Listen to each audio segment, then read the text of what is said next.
Dan pemirsa, untuk pembahasan selengkapnya seperti apa evaluasi pelaksanaan arus mudik dan balik lebaran tahun ini, sudah bersama kami ada Menteri Koordinator Bidang Pembangunan Manusia dan Kebudayaan atau Menko PMK Muhadjir Effendi dan juga ada Kakor Lantas Polri Irjen Pol Aan Suhanan. Selamat pagi Pak Muhadjir, selamat pagi Pak Aan.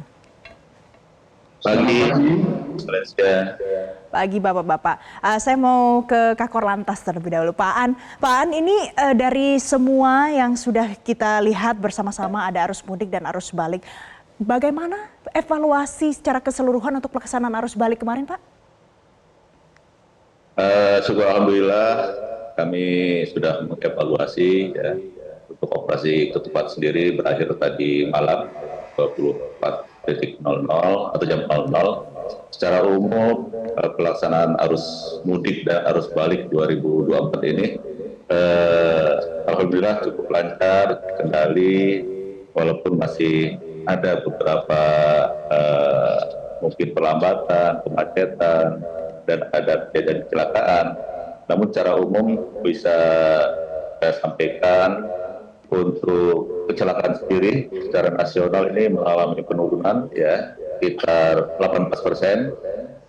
Dari tahun lalu 3.561 kasus selama operasi, tahun ini 3.286 kasus, ya turun 8%. Kemudian ini yang meninggal dunia juga mengalami penurunan 12%, dari 534 menjadi 469. Tentu ini juga kami prihatin, masih ada beberapa saudara kita yang masih dapatkan musibah kecelakaan selama arus mudik dan balik ini.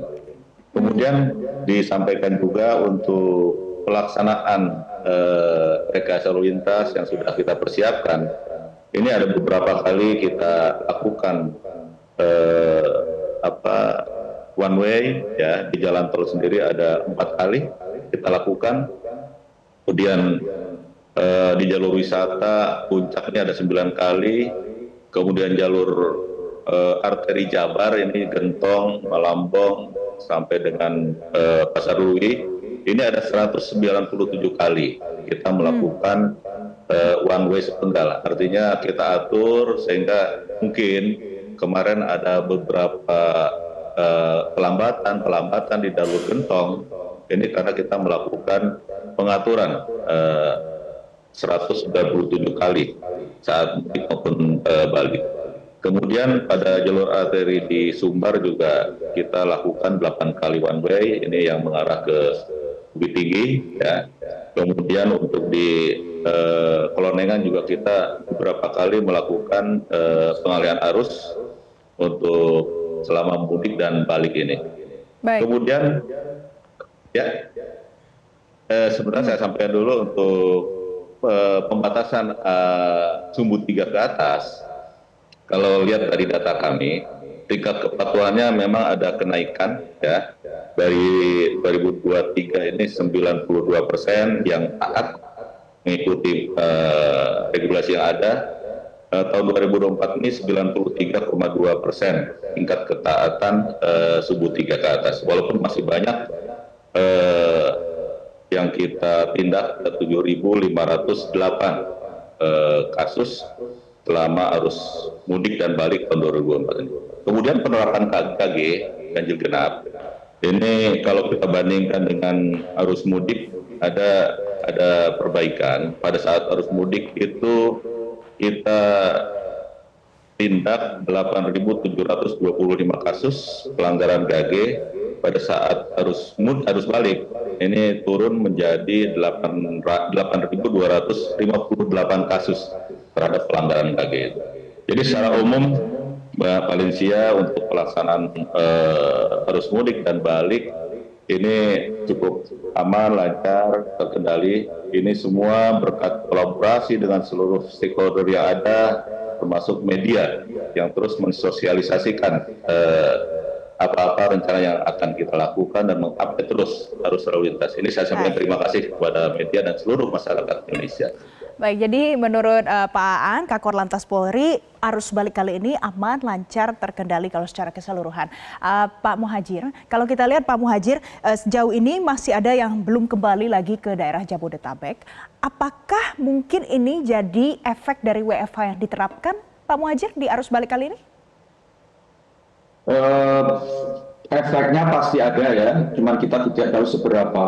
Tetapi memang target kita mudik itu kita desain sedemikian rupa sehingga tidak terjadi kurva puncak ekstrim yang terlalu tinggi dan bersifat unimodal. Dan kita desain sedemikian rupa sehingga puncak-puncak mudik itu terjadi di beberapa hari dan juga beberapa jam tertentu sehingga bersifat multimoda, dan itulah sebabnya untuk tahun ini rasanya tiap hari itu adalah puncak mudik gitu.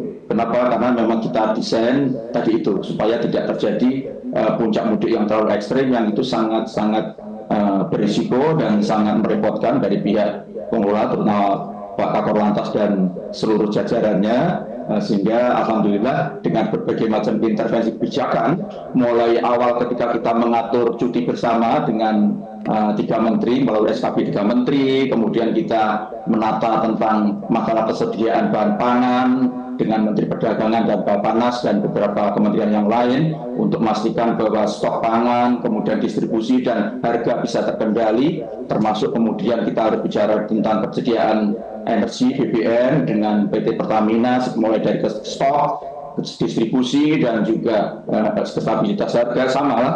Kemudian kita bicara tentang penambahan infrastruktur terutama oleh Kementerian PUPR, misalnya tahun ini ada penambahan 7 ruas jalan tol, 4 ada di lintas Sumatera dan 3 ada di lintas Jawa. Ini juga tentu saja merupakan bagian yang kita upayakan agar persiapan jauh-jauh hari sebelum mudik ini sudah dilakukan jauh-jauh hari dengan cara yang sangat sistematis dan matang. Dan yang terakhir, pertempuran dilakukan oleh Kakor Lantas dan Kementerian Perhubungan.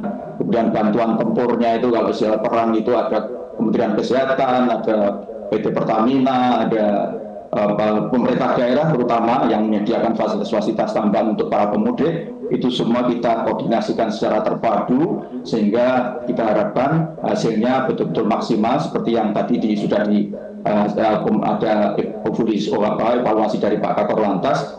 Dalam banyak hal insya Allah tahun ini lebih baik dibanding tahun lalu, tetapi tentu saja penilaian itu bukan dari kami. Penilaian yang paling kita perhatikan adalah dari pengguna itu sendiri, seberapa dia telah merasakan manfaat dari pelayanan kita selama mudik ini. Itu Mbak Valencia. Baik Pak Muhadjir. Pak Muhadjir, Pak Aan, memang kalau sejauh ini kita lihat bagus ya hasilnya dan evaluasinya, tapi dari data yang terakhir ada kurang lebih 600 ribuan kendaraan yang masih belum balik ke kawasan Jakarta. Tapi kita akan bahas nanti usai jeda. Masih bersama saya, tetaplah bersama kami pemirsa.